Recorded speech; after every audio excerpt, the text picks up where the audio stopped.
What's going on, America? This is Kevin from Kevin's Corner. I'm back. I'm back into Ohio from Missouri.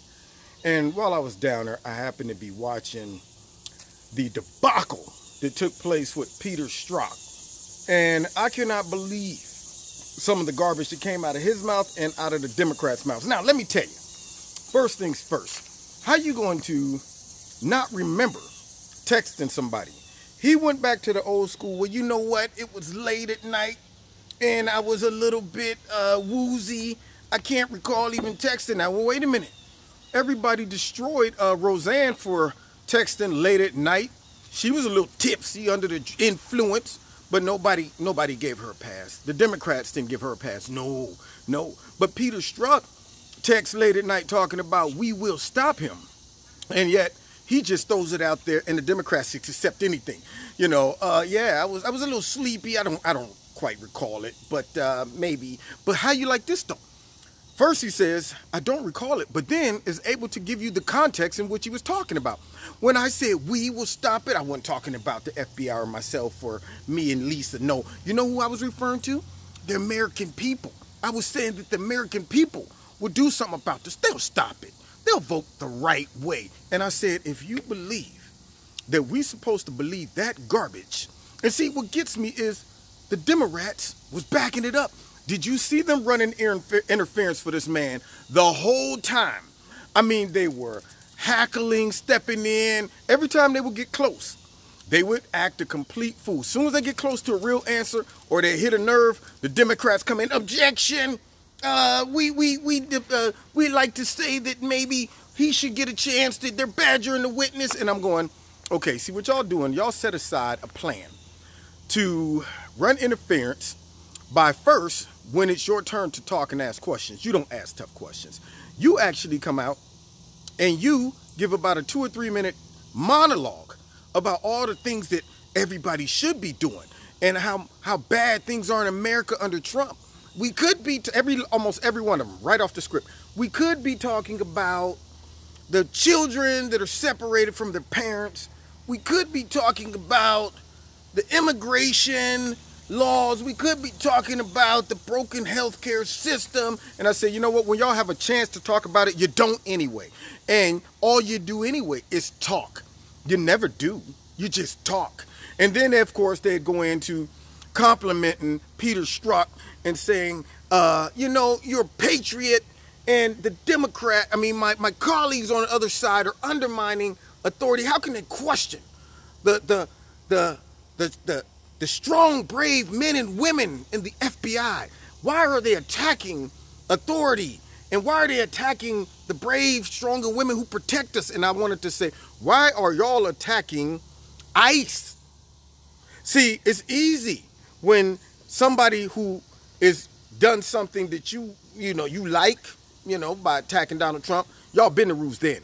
All of a sudden, you can't say anything against law enforcement. You're attacking them. But when the shoe is on the other foot, you will roll law enforcement right up under the bus. And that just goes to show how corrupt the Democrats are. They are flip-flop.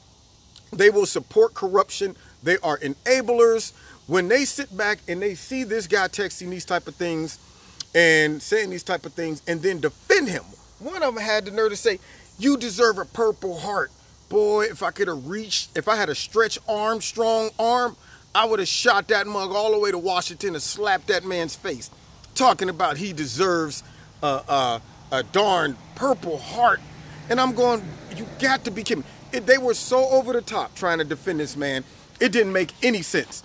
And it shows once again how corrupt the Democratic Party is and how corrupt Peter Strzok was. This guy, to be an FBI agent, he really needs to get some ginkgo biloba or something for his memory. I don't quite remember that. I don't remember when yeah, you know what? That's a little foggy as well.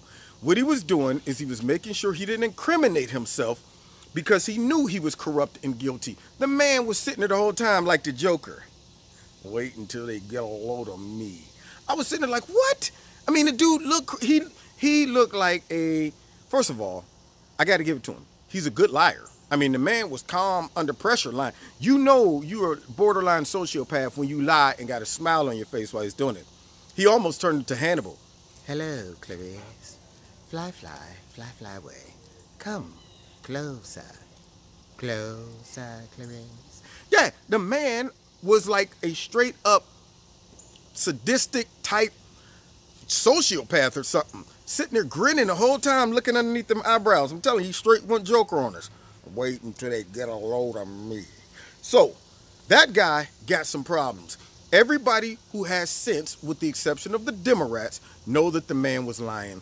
They threw out some serious things that he just could not answer intelligently, so he just started saying stuff that didn't make any sense. Like when he was talking about all the people in West Virginia, and he was talking about how he could smell the Trump supporters and all of that stuff. And he was, I wasn't talking about literally, I was just saying, obviously I don't think that all the Trump supporters smell. I just, what about impeachment? I was talking about impeachment. How could I talk about impeachment when I didn't know the outcome of anything? And when they try to say things like, you know what, he didn't have any bias, or the bias didn't show that it impacted the investigations and all that stuff, I'm saying, are y'all dumb?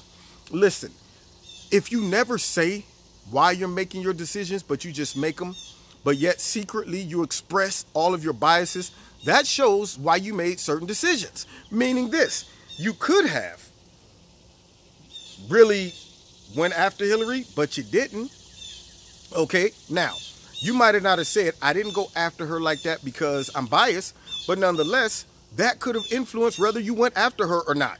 You could have either said, you know what, this whole Russia investigation doesn't make any sense, it's a nothing burger. Or your biases could have made you say, let's go and dig it up, let's muster it up. So for them to sit back and try to say it with a straight face that the biases had no impact, I'm going, you guys are willfully dumb or you're corrupt, which I think is the latter. I think it's the corruption that's driving the Democrats to support that type of behavior, you know, and it goes to show once again, they are the lawless, corrupt party. Absolutely corrupt. I'm telling you right now, I'm not near Washington right now, but I smell them. That's how bad they stink. They smell through the TV. The fumigades was just coming out of the TV. That's how funky they smell. Anyway, you've been listening to Kevin and Kevin's Corner, and the sad part about this, I don't think nothing's going to happen to Peter Strzok, and that's sad. But anyway, God bless you. Catch me on Wednesday nights at 7:30, and also check me out on Facebook, Twitter. If you want to support Kevin and Kevin's Corner, there's links in the bottom to do so. We'll see you next time in Kevin's Corner. God bless.